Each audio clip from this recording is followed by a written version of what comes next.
Welcome to the Perspectives on Healthcare podcast, where members of the medical community from different roles, venues, and locations share their unique perspectives on quality healthcare, its future, and how to improve it. Now, from the Your Keynote Speaker studio in Pittsburgh, Pennsylvania, here is your host, Rob Oliver.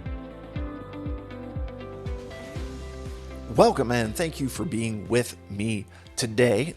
Today's perspective comes from a Pilates instructor. Her name is Lesley Logan. She is the founder of onlinepilatesclasses.com. She is from Las Vegas, Nevada. She is a member of the millennial generation, also known as Gen Y, and she joins me today. Lesley, welcome to the show.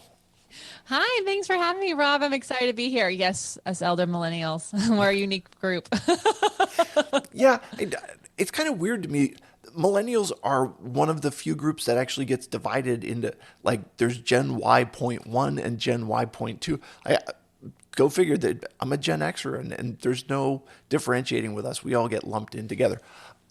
So that being said, let's get right into it. Tell me about yourself and your role in healthcare. Well, I am a Pilates instructor, almost 15 years now. So I've been focusing on helping people really truly find their strength from the inside out using Pilates. And it's a great tool. Over the 14 years, I've worked with people with all sorts of injuries, aches, pains, post-surgery, and all the way up into elite athletes and NFL players. So my role to me is really just to help people do life better. Pilates is the thing that can help you do anything you already love to do better. So if you already are weight training, swimming, doing yoga, anything you already have that you're like, this is my thing. When you add Pilates into it, it just helps increase your form, alignment, endurance, stamina, and it actually connects your mind to your body. So it can be that movement meditation. Okay. And so tell me a little bit about how Pilates fits in with healthcare, if you don't mind. Yeah. So in Pilates, what's really cool with Pilates is you can go to a PT clinic that has Pilates as part of a PT clinic. There are Pilates practices that are inside of medical facilities. And then if you want to think of Pilates as, it is a strength-based practice. However, because of its emphasis on connecting in a, how should I say this? Controlling your spine, right? We want to actually make sure all the muscles around your spine are working so that your axial skeleton, your appendicular skeleton, arms and legs can do whatever they want while your center is connected. It really does help people with digestion, sleep, stress. So you can use it for a lot of different modalities. It just depends on what your purpose is, and you'll want to find the Pilates practitioner who has that as an emphasis. Okay. Pardon my stupidity with this question, but I had a chiropractor on the show, and he's all about spinal alignment, and Pilates is a similar goal of getting the spine properly aligned. Is that overly simplifying it? Not at all. It's totally what it is. I mean, your spine can do 5 shapes, basically. You can sit tall. You can also have extension, flexion, side bending, and twisting. And in Pilates, our job is to make sure that you do the longest, strongest version of that. So you can side bend by sitting in your chair while you're listening to this and just sink down into your lower back and bend over. And that would actually not be in alignment, nor would that be muscularly strong. And if you pick up a heavy thing while doing that, it's not going to feel so good on your back. But if I teach you how to connect your muscles, and you're sitting up really tall, and then you reach to pick that heavy item up, now you're so connected, you're strong, your spine is more than protected, and you're using strength to do it. So our chiropractors and Pilates can work really well together. I often would have clients come see me after they saw a chiropractor because we just help solidify everything you just did with them. Got it. Okay. So what does quality healthcare mean to you? Oh gosh, I think that it's, this is probably something that's like the word success means to you, but to me, it's a very holistic. For me, quality healthcare is finding people doctors or any kind of practitioner who is actually advocating for what your needs and goals are. So find people who want to hear what your end goal is and really help advocate for that and look into that. Also, to me, quality healthcare is not trying to put a Band-Aid over something, but really getting to the source of what is going on in your body, and then working to get rid of that issue as opposed to mask it with drugs and things like that. So I'm not anti-medicine in any way. However, what I do see instead of quality healthcare is like, oh, you have a symptom, here's a mask for that. And my job as a Pilates instructor, I see my clients 3-4 times a week. So I hear them complain about aches, pains, digestion, sleep, and I can help them advocate for themselves. Like, remember, when last week when you said this, it's coming up again, you should really talk about that with someone and then remind them of what their goals are and getting that help. So quality healthcare is really like getting to the root of the problem as opposed to masking it. Okay. Can you give me an example of quality healthcare? Yeah. I think like in my life, I struggled a lot with stomach issues, and that's really hard when you're a Pilates instructor and everything is about your core and you can't feel it. And I was not getting quality healthcare. I was getting a lot of people just giving me a blanket diagnosis without any hope for that. And I actually found someone who literally did all the blood tests in the world and figured out exactly what the root of the problem was, which happened to be stress. And then having that information, I was able to really start to work through the issues that, one, get rid of the stress, but also build the body back up from the inside out. And I think, I wish that it had come from our medical industry, but unfortunately came from another person in the healthcare industry who works as nutritionist with athletes. So, yeah. Interesting. So if you don't mind me asking, what's your secret to eliminating the stress in your life? Oh, well, I'll say it, it's going to sound really cheesy, but I do as much Pilates as I can. And that doesn't mean you have to have equipment, y'all. Like if you've heard Pilates and you've seen like these weird machines and stuff like that, like those are awesome and those are really great. But the truth is that Joseph Pilates created the mat work first, and he was designed so that everyone could do it. Right. And so you just need space on your floor and the ability to move your arms length around. You don't need to actually have anything fancy. If you have access to that, that's great. But for me, just 5-15 minutes, sometimes 20 minutes of doing that, what it does is it actually, when you do Pilates, here's what's really cool. You cannot think about your to-do list. When you're doing squats, bicep curls, all this stuff, not knocking it. I got to go see my trainer later today, but I can think about what I'm having for dinner. I can think about all the things that didn't get done today. I can think about it and curl, right? But when you're doing Pilates, you actually have to think about what is moving where and from what muscles, and you have to connect everything the whole time. And so it really does drop you into your body and connect that brain body, have that mind body connection. And so it's so cool is you get that movement meditation, you get that strength-based workout in your body, and you get connected to yourself. And I think when we actually connect to ourselves more, it is much easier to not take on the stress that is coming at us all day long. So it's cheesy, but it works. Okay. And in some ways, I think that what we become passionate about is what works for us. And so the fact that you found something that worked for you, this is phenomenal and it works good. And how can you not be excited about that and not be interested in sharing with other people? Hey, I found this thing. It worked for me, and maybe it'll work for you as well. Mm-hmm. So what do you wish people understood about your role in healthcare?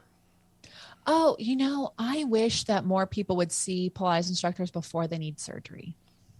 To be honest, I think a lot of people end up coming to Pilates after they have an ache or a pain, after they've had surgery, because they've graduated from PT. And y'all, there are Pilates instructors all over the world who can actually help you get ready for a surgery. I'm not saying they're going to prevent you from having to have it. Maybe there's possibilities. I can't promise. I don't know what your ache and pain is while you're listening to this, but if you are having hip issues and you're like, oh, I'll do that after I have my hip surgery. Let me just tell you, you can go into that hip surgery much stronger than you are right now. And that's going to really make sure that you heal faster and better than you could have. And so, so I just wish more people would seek out a Pilates practitioner, for their needs before it gets to the extreme.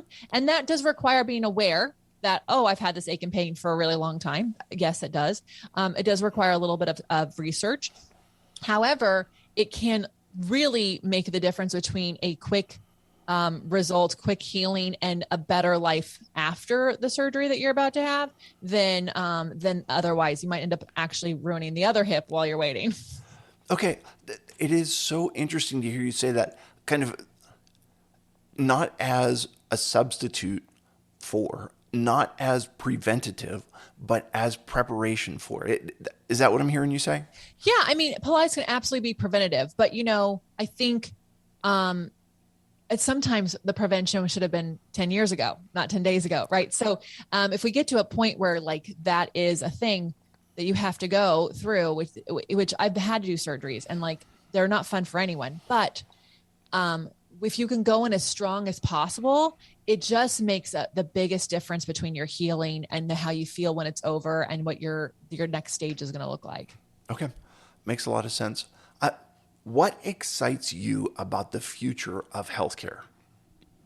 I think more and more people are really diving into a more holistic approach with their body. They're not thinking of like, oh, I have this little ache, so I'm going to deal with this. They're like, I think more people are becoming aware that if you have an ache in your shoulder, it might be because of something going on in your back, And so it's really cool to see people take note of that. And I also do think that self-advocacy is becoming a real thing, and people are starting to go, yeah, I appreciate that advice, and I'm going to go get another opinion because it's not exactly the route I wanted to take. And I just want to make sure it's the right one. I really do find that inspiring. And I'm not saying that doctors don't know what they're talking about, but everybody has a filter, right? I have a filter as a Pilates instructor about what I see when I look at a body versus my friend is a Pilates instructor based on her life and the experiences that she's had. Doctors the same way. They're trained in their one thing, but it's okay to go, thank you so much for that information. Let me just do one more thing over here and just do some more research. And so I'm really excited about people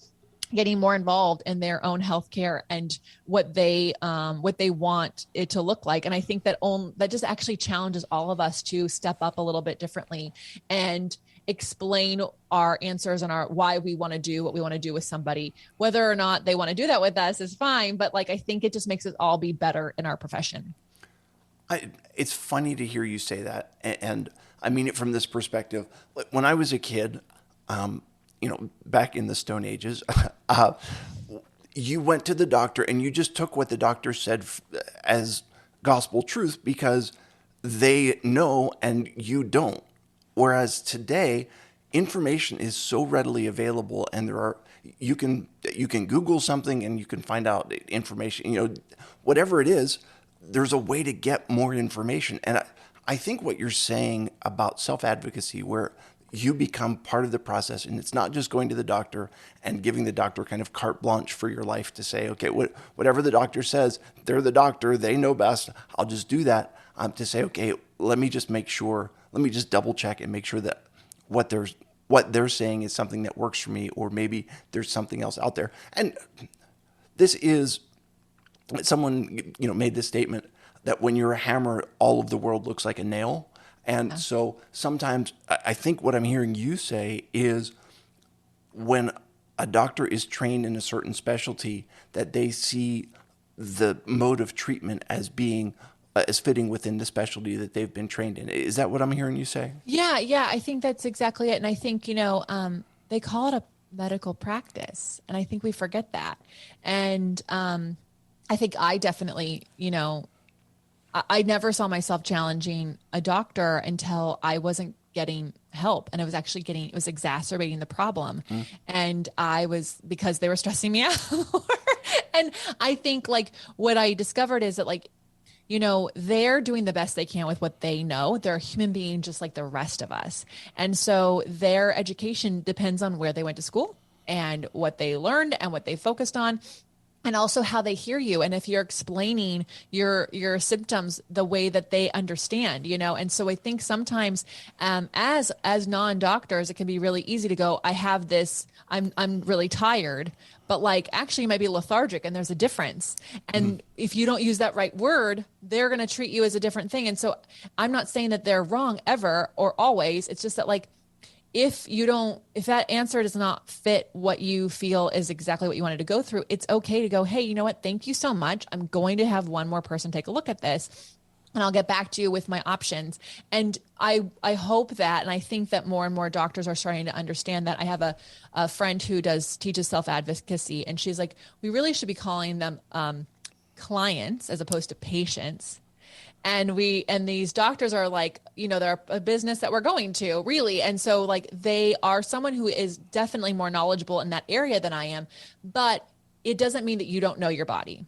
And so it's okay to also know your body. And I think healthcare is really starting to go into that way. And I think that's great. Yeah. And that's, there are two things that you said there. I mean, one is the willingness to get a second opinion.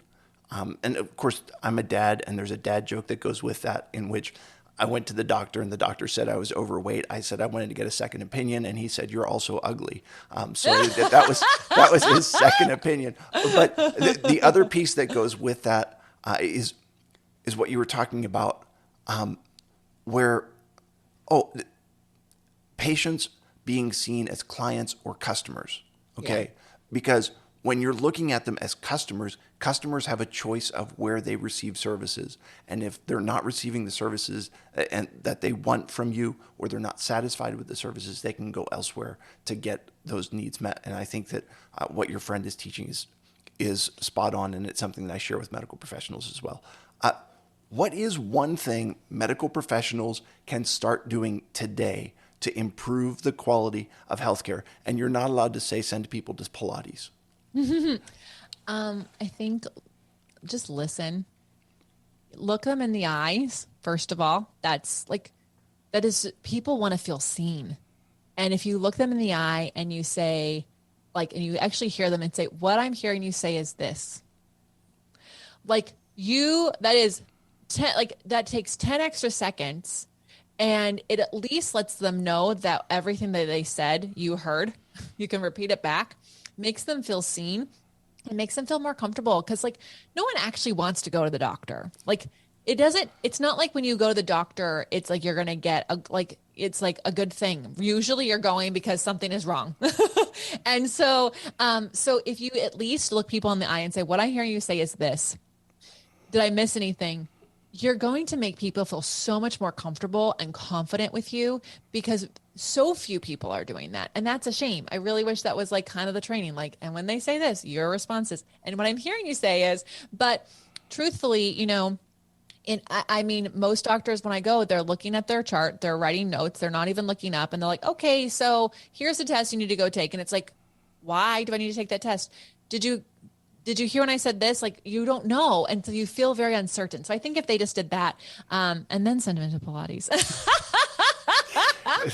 All right. I will take that under advisement. Basically, what you're saying is it's reflective listening, and where they're listening, they're processing, they're reflecting back to say, "This is what I've heard you say."